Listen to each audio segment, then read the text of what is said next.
So, you've just finished up your first project and you want to know, how do you charge a client? How much do you charge?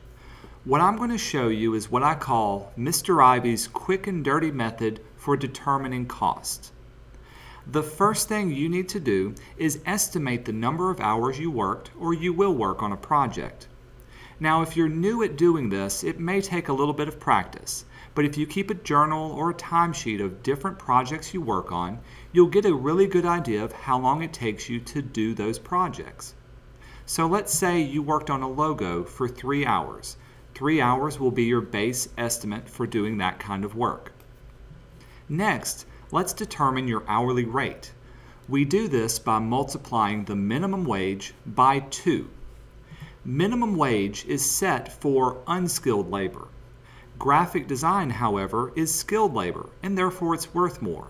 This is why we multiply by 2. Now, if you have more skill or you've done work for a lot longer time, you can multiply by a higher number. But if this is your first time doing work, 2 tends to be a good starting point. So if the minimum wage is set at $7.50 an hour, multiply by 2, and $15 is your hourly rate. So let's put everything together. Multiply your hourly rate by the number of hours you worked. If you worked 3 hours on the logo, multiply by 15, and your base rate is now $45. From here, we can adjust your base rate. This doesn't have to be your final price.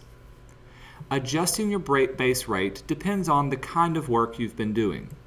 Sometimes you may want to reduce your price. If you're working for a charity or someone who has a set budget, it's okay to reduce your price. If you're doing work for friends or family members, or if you're doing work for a company that can offer you repeat business, reducing your price often may be a best bet. Sometimes you may want to increase your price.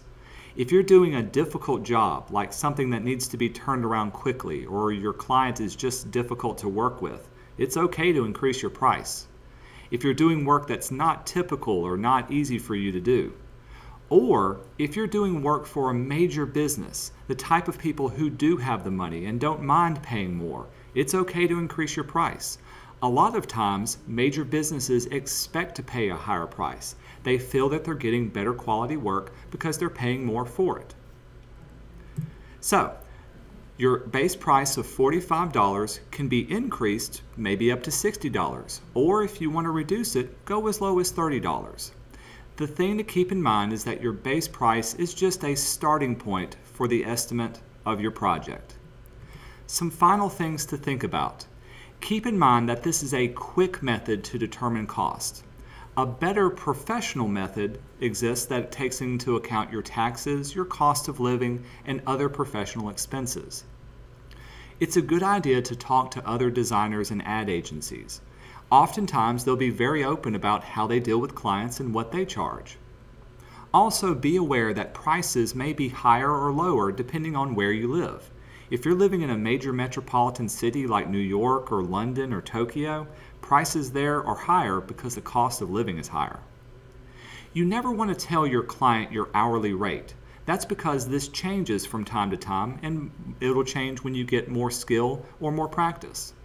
The only thing you want to tell them is either the base price or the final price. It just makes it easier on you and on them.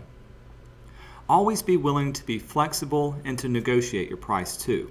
Not everyone may be able to work within your budget, but you may be able to work within their budget. But the most important thing to remember is to get everything in writing from the start of your project. This way you can go back to a previous email or to a contract and state exactly how much you're expecting to be paid for the work that you do. Good luck on your projects, and I hope this helped you out.